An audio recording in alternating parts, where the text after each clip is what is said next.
Passionné de voler des courses au large, bonjour. Et bienvenue sur un nouvel épisode d'Actu Large, l'émission où je résume l'actualité de la course au large, normalement tous les samedis à 18 h, mais aujourd'hui exceptionnellement ce dimanche à 18 h. Aujourd'hui, dans un premier temps, on va parler de la Transat Jacques Vabre qui continue. On a déjà 3 vainqueurs sur les 4 classes, mais ça continue, même si les médias n'en parlent plus.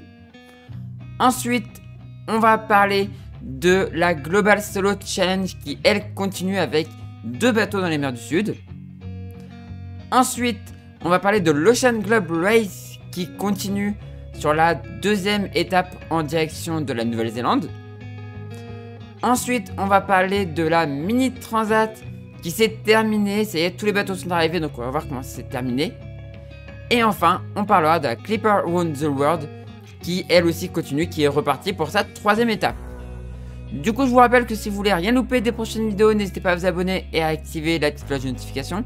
Et si vous voulez me retrouver en live sur Twitch, je suis en live tous les jours sur le fichier indiqué dans le planning qui est en post communauté sur YouTube ou sur mon Discord. Le lien du Discord est en description de la vidéo et le lien de la chaîne Twitch est aussi en description de la vidéo. Et je vous annonce aussi que à partir de maintenant, je vais multi-stream. Donc les streams qui seront sur Twitch seront en même temps sur YouTube. Donc vous pourrez me retrouver aussi sur YouTube. Voilà. Du coup, on commence tout de suite avec la Transat Jacques Vabre.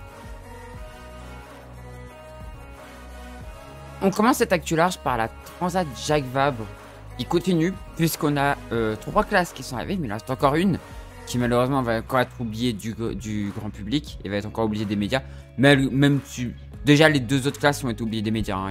On a juste eu des articles pour... Ce que c'est vraiment ce que je craignais, c'est ce qui est en train de se passer. On a eu des articles pour les grands bateaux là, voilà. Qui devait pas être là mais qui était là finalement, et les autres bah voilà, ça passe dans l'oubli, voilà, malheureusement c'est ce que je craignais. On va voir ce qui se passe en classe 40 où du coup ça a descendu assez sud pour aller chercher les alizés comme vous pouvez le voir, et comme je le craignais en fait il y a de l'écart qui se créait puisque les bateaux de derrière sont dans la molle et la situation est pas facile pour les bateaux parce que l'alizé est pas très forte, l'alizé est pas très fort, donc c'est pas l'idéal. Donc voilà, on voit des batailles de positionnement. Il y a de l'écart. Alors c'est pas pire qu'en IMOCA où il y a eu des positionnements, il y a eu des batailles de positionnement quasiment à l'échelle de l'océan. Là c'est des plus petits positionnements. Mais après les bateaux sont beaucoup plus proches en classe 40 qu'en IMOCA. On voit Crédit Mutuel hein, qui fait une très belle 2e étape malgré qu'il a abandonné la première quoi. C'est assez fou. Mais bon, le petit groupe du Sud est quand même plutôt pas mal. Le petit groupe du Sud est quand même plutôt pas mal. Et là à partir de ce moment là on commence à avoir des écarts. On a des écarts en termes de sur l'océan. Il y a quand même des grosses options qui se dessinent à ce moment là. Qui se dessinent quand même vachement plus tard que chez les IMOCA par exemple. Parce que là on voit qu'il y en a qui ont quitté en fait les alizés pour retourner dans le système des pressionnaires pour ensuite retourner dans les alizés après. Alors que eux en fait ont décidé de rester dans les alizés. Donc ça fait une jolie bataille. Mais une bataille du coup pareil à la... quasiment sur un océan complet quoi. C'est éparpillé, alors il y a des bateaux qui suivent aussi hein, mais sinon c'est assez éparpillé quand même hein. Enfin, c'est éparpillé. En fait, il y a 2 groupes, mais 2 groupes très éloignés l'un de l'autre, quoi. Et c'est ça, moi, que j'aime, quand il y a 2 grosses options bien francs comme ça. J'adore ça, moi. Et là, on voit que même dans l'option du nord, en fait, il y a 2 options encore en plus.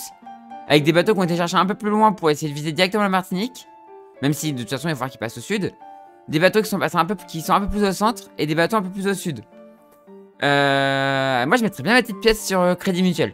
Là, clairement, je mettrais bien ma petite pièce sur Crédit Mutuel. Qui pour moi est pas trop mal placé. Après, Xavier Macar est pas trop mal non plus, en vrai. Xavier, ouais, on va voir comment on va se déplacer ce vent-là. Mais je pense que ça peut être pas mal. Et après, là, on a une autre grosse bataille. Donc actuellement, en tête, on va regarder qui est en tête par rapport à l'arrivée. Hein. C'est juste par rapport à l'arrivée, donc... C'est à la Grande des Pirelli qui est en tête, suivi par Crédit Mutuel 2e. Donc on a un mélange groupe nord, groupe sud. IPSA 3e. Les vitesses 12 nœuds 8, 13 nœuds 2. Ok, un peu plus rapide au sud par contre. 14 nœuds 4 pour IPSA, qui est au sud. Ah, ça a l'air d'aller quand même un peu plus vite au sud. Groupe Snef à 14 nœuds 7 en 4ème position. Donc groupe 9 qui va aussi vite que le groupe du sud. Ça c'est cool. Petite victoire de Xavier, ça me ferait plaisir ça. Erwan Le Droulec 5ème. Et ensuite on retrouve Tequila, Café Joyeux, Nicolas Destet et Léo DBS 7ème position. Et ensuite on va aller voir un petit peu plus loin la Boulangère Bio qui est 12ème. Amélie qui doit être un petit peu déçue, elle aurait bien aimé être un peu plus haut dans le classement, mais bon. Tant pis. Pareil pour Sifrigo Sogestran. Alors c'est moi qui aurais bien aimé les voir un peu plus haut, mais... Bah je crois qu'ils ont eu quelques petits soucis.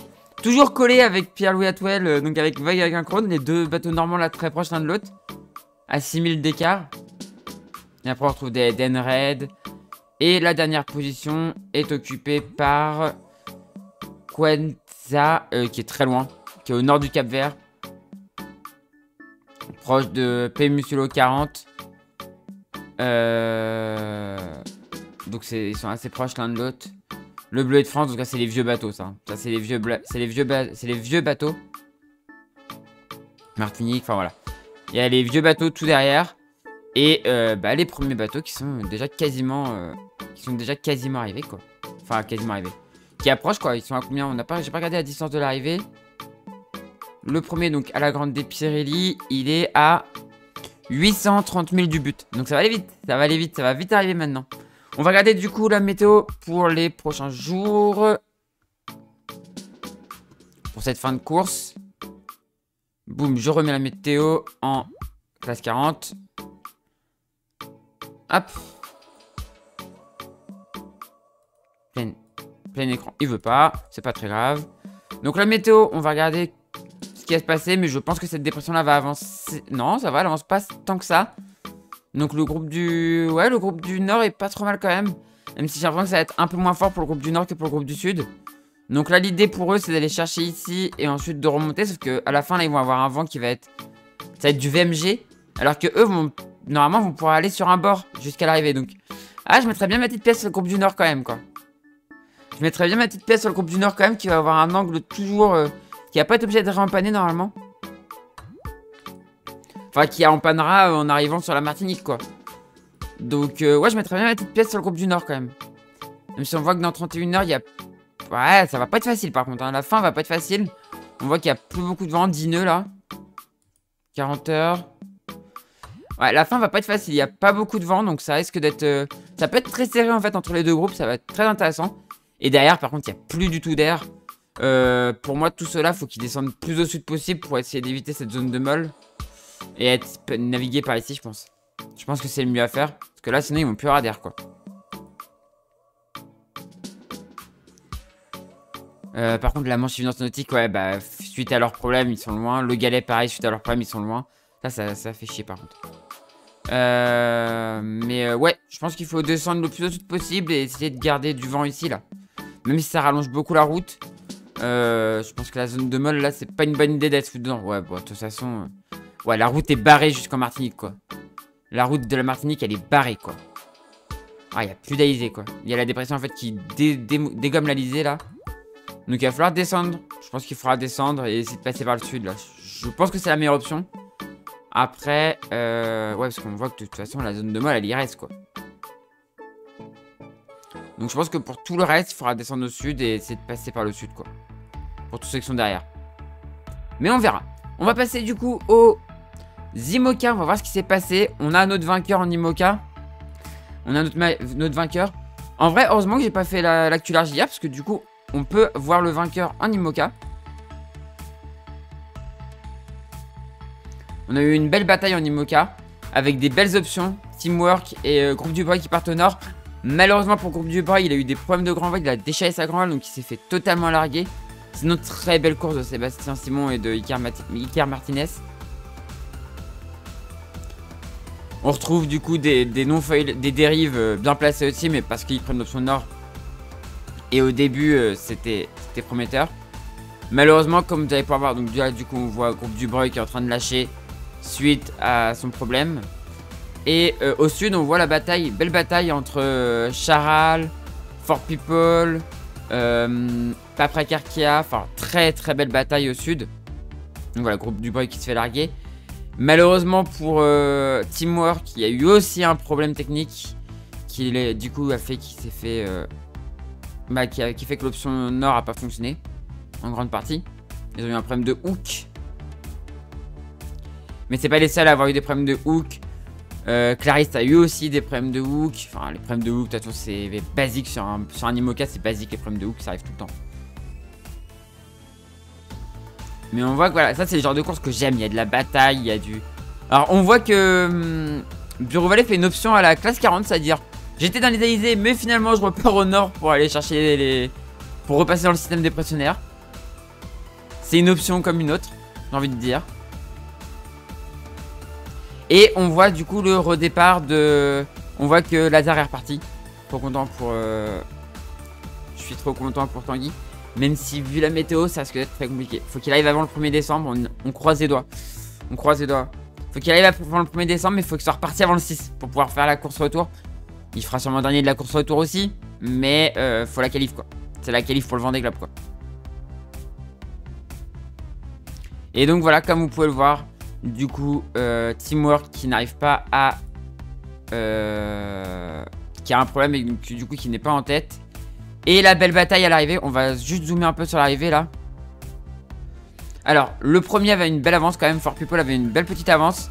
Et ce qui s'est joué, c'est sur la deuxième place. Très très belle bataille sur la fin de course pour la deuxième place entre Paprika et Force the Planet. Force the Planet, je savais que c'était un très bon bateau. Et bah il l'a prouvé. Et voilà la situation actuelle. On va avoir une très belle arrivée. Alors, je pense qu'à l'heure où vous regarderez, ils seront arrivés. Moi, j'enregistre, il est 12h30. Je pense qu'à l'heure où vous regarderez, ils seront peut-être arrivés. Mais on a une très belle bataille pour la 4ème place. For People l'emporte. Donc, du coup, Morgan Lagravière et Thomas Ruyant font le doublé sur la Jacques Vabre. Magnifique. J'étais pas sûr du tout du bateau avant de partir. Je vais pas le cacher. J'avais des... Enfin, voilà, on n'avait pas bien vu, je trouve. Il y a eu des problèmes techniques. Bah ouais. Voilà, le bateau est bon. Hein. Et les skippers sont très bons aussi. Donc bah, va falloir surveiller. Paprika qui prouve le bien que j'en pense. Hein. Deuxième position, Johan Richaum et Yann Eliès. Sont arrivés à 11h11. Et 11h20 pour Force the Planet, Sam Goodchild et Antoine Coche. Donc l'écurie de Thomas Ruyant qui fait quand même double podium. Chapeau. Chapeau bas. Franchement magnifique. C'est beau. C'est très beau, c'est très beau. C'est très beau. Donc un bateau de la génération précédente qui arrive quand même à suivre de très près un bateau de la dernière génération. Ouais, c'est impressionnant, c'est impressionnant. Charal qui est 4ème actuellement, mais belle bataille là. Charal, Initiative Cœur, Malidia et Teamwork, je pense pas que ça le fera. Je pense pas que ça le fera. Je pense que la 4ème place va se jouer entre ces trois là. Ça va être très serré. Derrière, on retrouve VNB en 8ème position. L'Occitane 9ème, top 10 pour Clarisse. Ça me fait plaisir, même si j'aurais bien aimé qu'elle gagne. Franchement, j'aurais bien aimé. Prisman Group 10ème. Belle course de Giancarlo et de Gaston. Ils sont suivis de près par Guyot Environnement. Donc ça va se jouer entre eux deux, je pense, pour les places suivantes. Et là, il y a un truc qui me plaît pas trop. Enfin, qui me plaît pas trop. Je suis très content pour Benjamin Fay.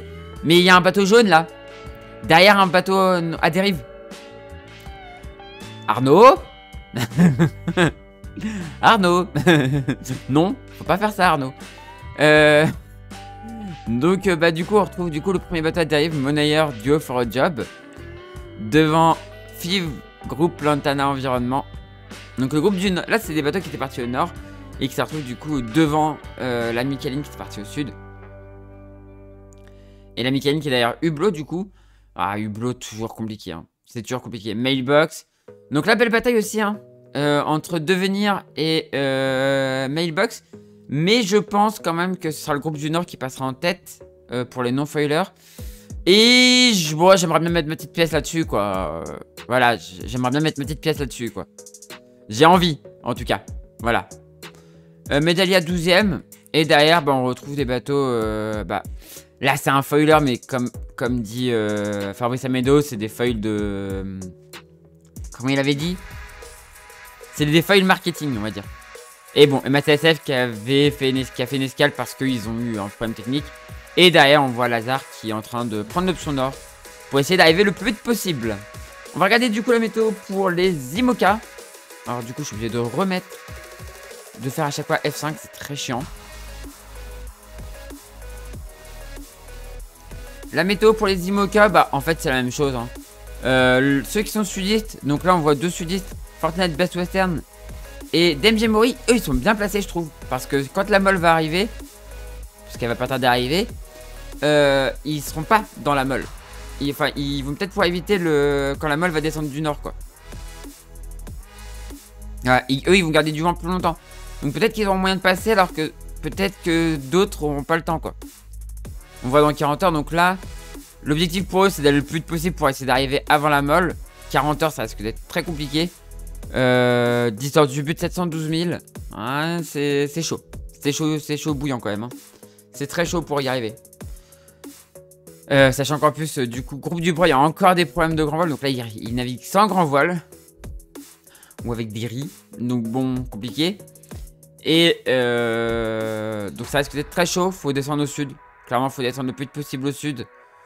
Pour tout le monde. Bataille là entre les deux derniers. Pour moi faut descendre au sud. Pour essayer de garder du vent le plus longtemps possible. Et peut-être essayer d'éviter cette zone de molle. À voir. À voir. Mais ça va pas être facile. On passe aux Ocean 50. Qui eux sont arrivés. Donc on va voir du coup. Tout le monde est arrivé. Il y en avait plus que 3. Bah les 3 sont arrivés. Donc on va voir. Bon bah. Comme on l'avait un peu pressenti. Hein, Solidaire en peloton qui a juste géré sa course.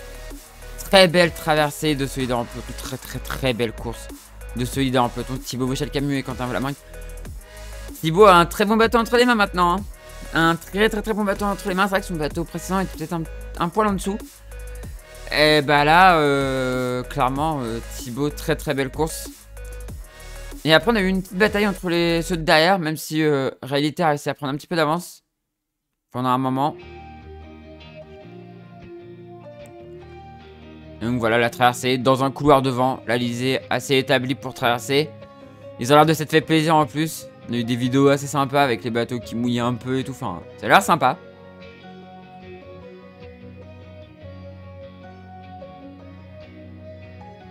Et donc là, on va voir l'arrivée. Là, on va voir l'arrivée du coup en Martinique.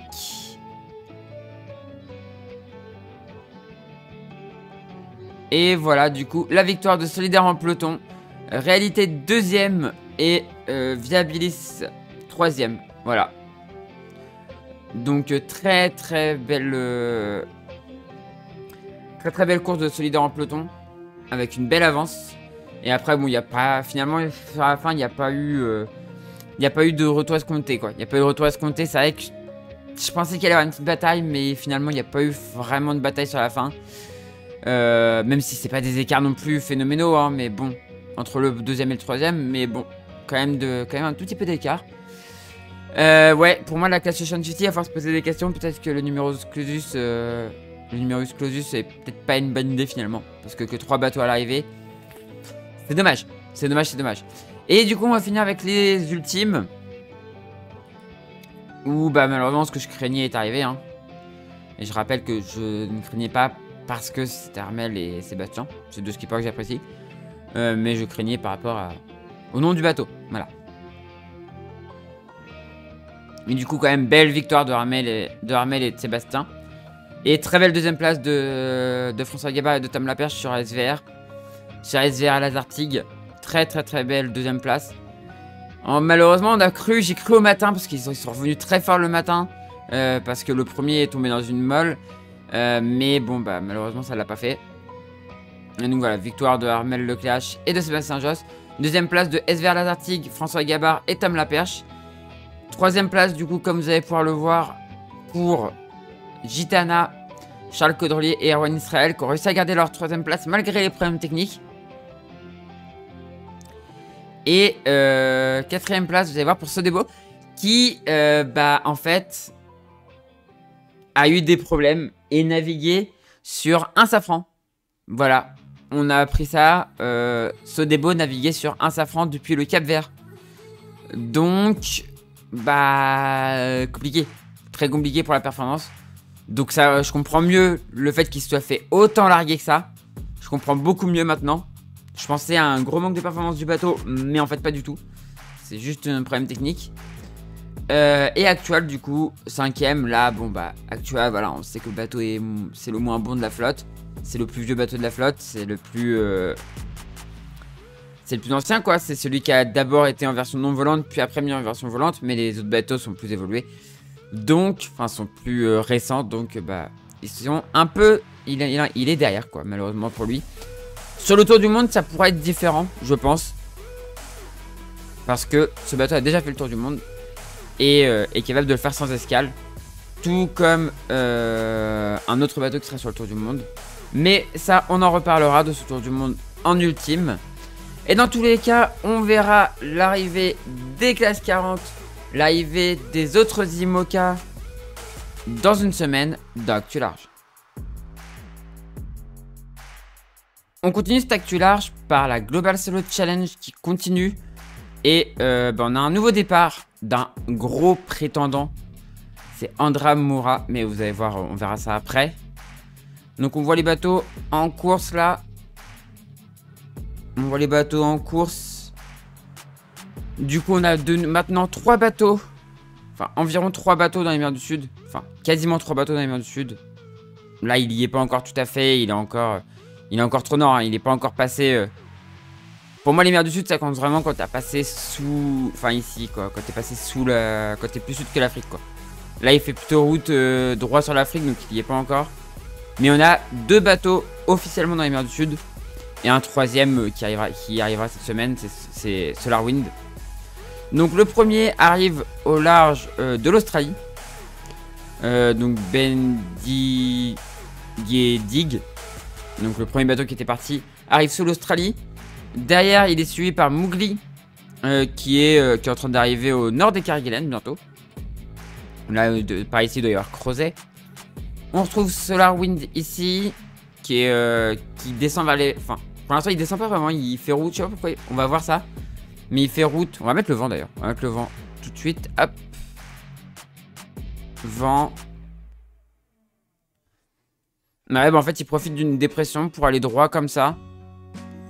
Moi, j'en aurais profité peut-être pour descendre, mais il va droit sur l'Afrique, et il redescendra peut-être après, à voir. D'ailleurs on retrouve le souffle de la mer 3, encore un français. Là c'est un belge, là c'est un français. Zéro défi. Alors là c'est de la traduction. Expresso Martini. Première lumière. Phoenix. Brassage du chantier naval. Là c'est des traductions. Optortus. Et derrière on a Kawan 3 Unique Cancer, un bateau français. Chloa Maoli. Là on a un bateau qui va bientôt passer l'équateur. C'est Aspra, bateau italien. Et comme je vous disais, on a eu le départ de Vento di Sardegna. Donc c'est un Open 50, un bateau de 50 pieds. De Andrea Moura. Donc Andrea Moura qui a déjà qui est un skipper un petit peu connu. Qui a failli faire le Vendée Globe, c'était en 2016. Qui malheureusement n'avait pas trouvé de sponsor et qui avait revendu son bateau à l'époque à un skipper de je ne sais plus quelle nationalité qui avait fini avant-dernier du Vendée Globe avec un bateau à foil. Et après le bateau avait été revendu à Fabrice Amedeo et c'est le bateau qui a coulé il y a pas longtemps. Malheureusement on a un abandon. Sarola, comme vous pouvez le voir, qui a abandonné malheureusement. Sur problème technique. Donc c'est dommage. C'est dommage. Et là pareil, n'a pas commencé. Hop. Voilà. Retiré car panne de pilote automatique. C'est bien, il marque. Pourquoi il y a le... Il marque par... Pourquoi il est pas... Il y est pas. Là, n'a pas commencé. Donc voilà. Et là, bah après, on attend... Encore des Open 40, des... Enfin, on attend encore un peu de monde. Normalement, il y a encore un peu de monde à partir. Et donc, voilà la flotte actuellement. Avec devant les mers du Sud, où on vient longer la zone des glaces pour éviter les zones de molle un peu plus au nord. Ici, on fait le contournement de l'anticyclone qui se trouve à peu près par ici. Donc on va chercher les dépressions au sud. Et là, bah pareil, on va chercher un point qui va se trouver, je pense, par ici. Pour y aller. Mais voilà, en tout cas, c'est super intéressant. Cette course, elle est super intéressante. Ce jeu de rattrapage comme ça, c'est assez rigolo. C'est assez rigolo. Et là, on voit que Andrea Moura va devoir affronter une dépression là qui va arriver. Je pense qu'il va aller chercher peut-être l'arrière de la dépression pour ensuite descendre.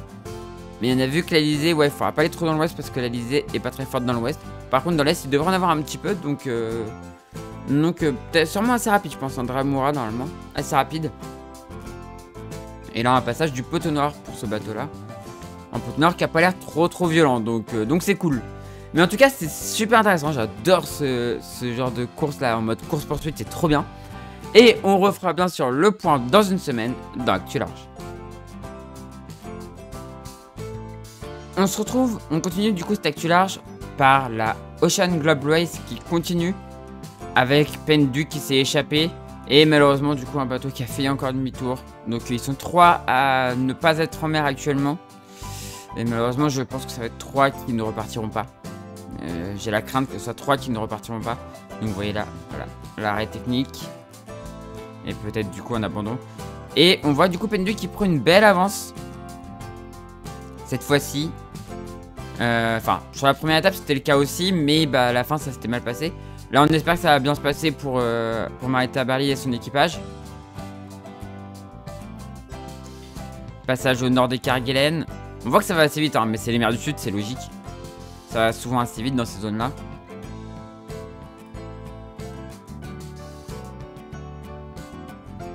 On arrive à la...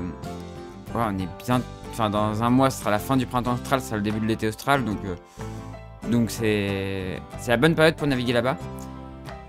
Donc voilà la situation actuelle. Penduick en tête, suivi par Translate 9, Maiden qui se trouve ici, donc qui n'est pas en tête. On voit qu'il n'y a pas la petite couronne. Penduick est en tête de sa catégorie et en tête tout au nord de la ligne, quoi. Spirit of Helsinki en tête de sa catégorie ici. L'esprit d'équipe qui est pas très loin. Triana ici, qui est suivi par Outlaw, qui est suivi de très près par Galliana with Secure et Evrika aussi pas très loin. Donc là c'est très serré entre ces bateaux là. Ça se bastonne, c'est cool. Et Neptune et White Shadow qui se battent l'un à côté de l'autre. Pareil, ouais, il y a de la bataille, ça fait plaisir. On va regarder la météo sur Windy. On voit les bateaux les plus rapides et les bateaux les plus lents, mais ça se bataille bien quand même, c'est cool. Et c'est une étape qui va vite quand même. C'est une étape qui va relativement vite. On va regarder du coup la météo. Donc on voit que la dépression avance, donc ils vont tous au fur et à mesure se retrouver dans un petit vent de nord-ouest un peu moins fort. Parce que la dépression va plus de queue. Et derrière on a un vent de sud-ouest qui va arriver. De sud-sud-ouest qui va arriver. Avec la dépression.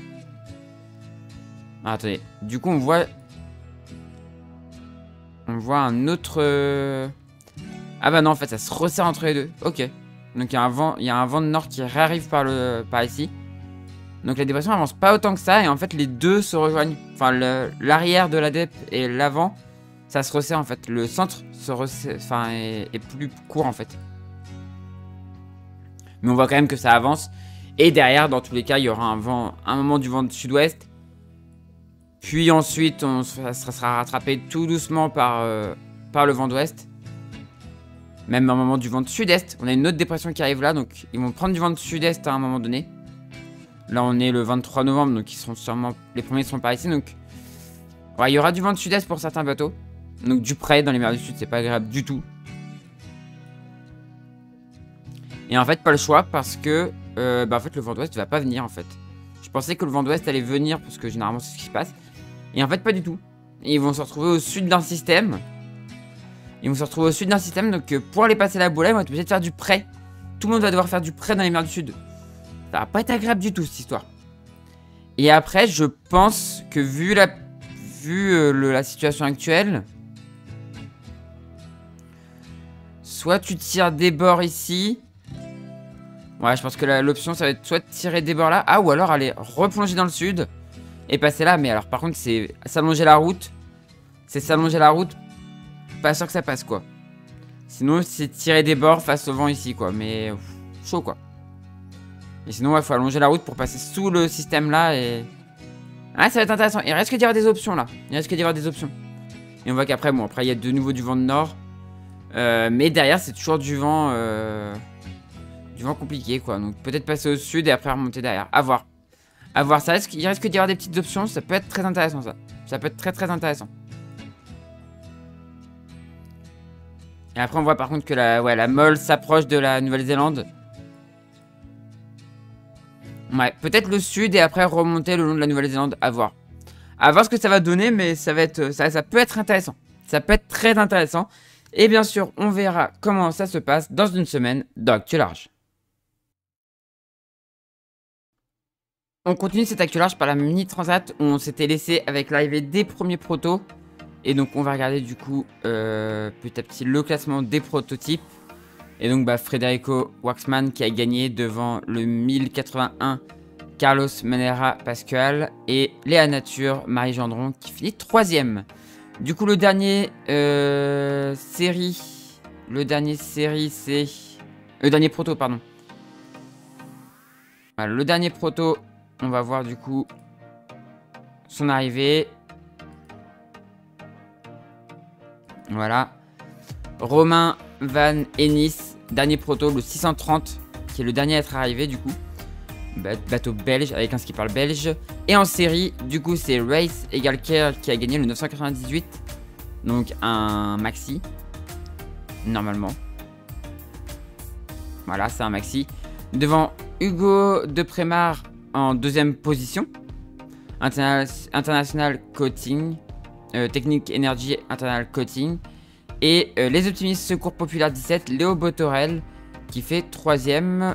Et si je regarde, c'est un maxi aussi. Donc podium 100% maxi sur cette 2ème étape.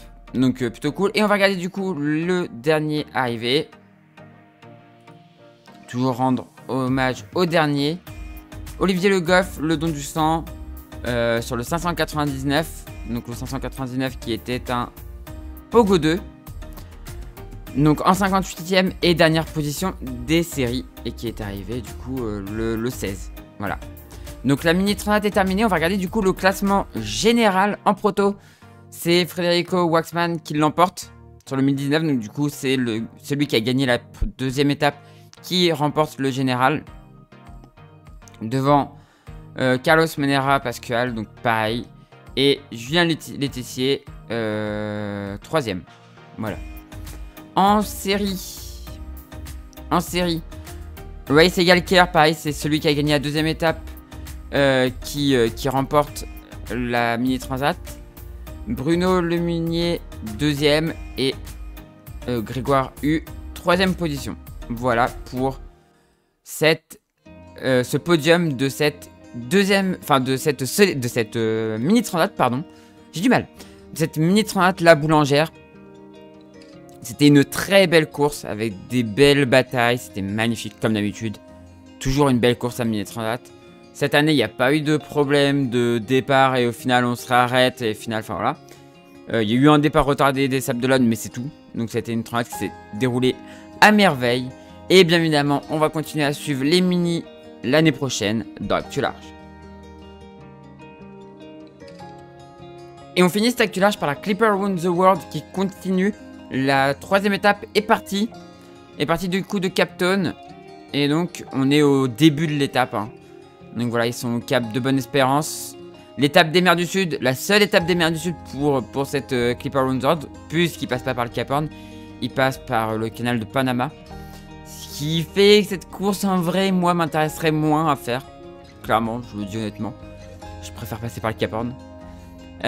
C'est beaucoup plus mythique quoi, enfin voilà. Mais du coup, actuellement, c'est PSP Logistique qui est en tête. 4,2 000 devant Zunai. Horisland and Ocean, 11,9 000 derrière. Donc en 3ème position. 4ème place pour Persévérance.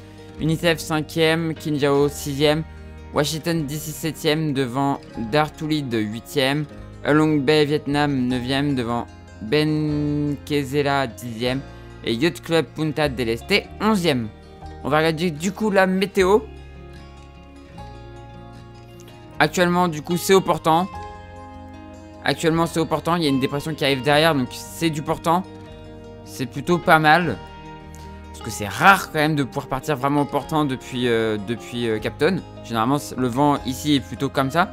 C'est le début des alizés en fait qui remonte vers l'équateur, quoi. Donc c'est assez rare. On va regarder du coup la météo des prochains jours. Enfin, des prochaines heures. Hop. Alors. Pourquoi il veut pas que j'aille à la météo?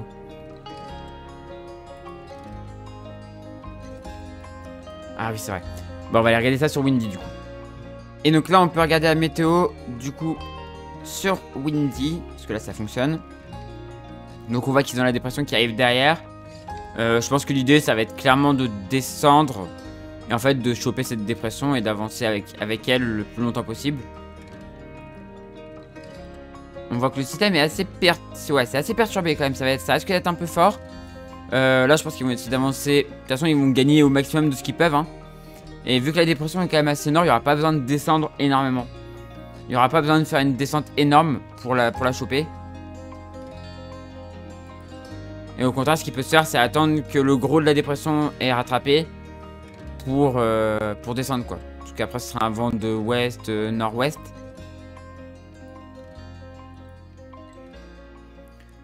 Donc quand ils seront dans ce vent-là, pouvoir descendre. Même si là, on voit qu'il y a du vent un peu, même très sud. Enfin, qui est très nord, pardon. Donc qui va moins leur permettre de descendre. On a du vent de nord. Enfin, nord-nord-ouest. Mais là, par contre, ce vent-là leur permettrait de descendre. Après, normalement, je pense qu'il y a bien évidemment des marques à respecter. Rien que les... Ah. Alors par contre, leur système de... Oh oui, ça, il y a ça aussi. Hop. Donc là, il y a la scoring point et il y a la scoring gate, pardon. Ils sont pas obligés de passer, mais qui est mieux. Et là, il y a le sprint qui sont obligés de passer. Donc ouais, ils vont être obligés de rester assez énormes, mais ils pourront quand même... Ouais, ils peuvent quand même descendre en vrai. Ils peuvent quand même descendre, chercher un peu plus d'air et un vent bien orienté. Donc je pense que ça va chercher à descendre un peu par ici. Et après, peut-être devoir tirer des bords, quoi. Parce qu'ils n'arriveront pas à garder l'avant de la dépression, c'est sûr. Les bateaux sont pas assez rapides. Et derrière, on a une autre dépression. Avec du vent de nord. Donc là, bah pareil, ça va continuer. Alors, ils devraient pouvoir après tirer un long bord vers l'est. Sans trop de soucis.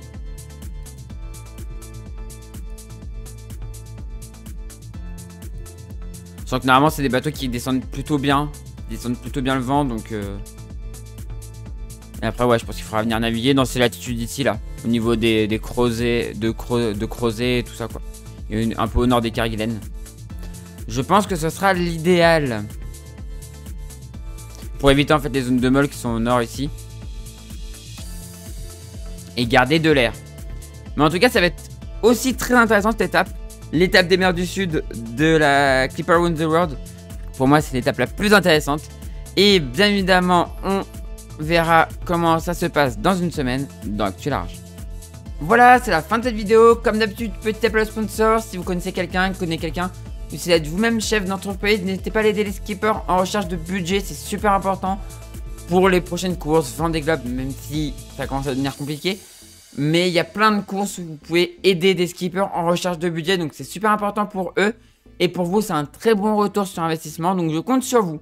Du coup, c'est la fin de cette vidéo. Si elle vous a plu, on fait briller le pouce en l'air. N'hésitez pas à commenter et à partager. Et si vous êtes toujours pas abonné à la chaîne, n'hésitez pas à vous abonner pour ne rater des prochaines vidéos.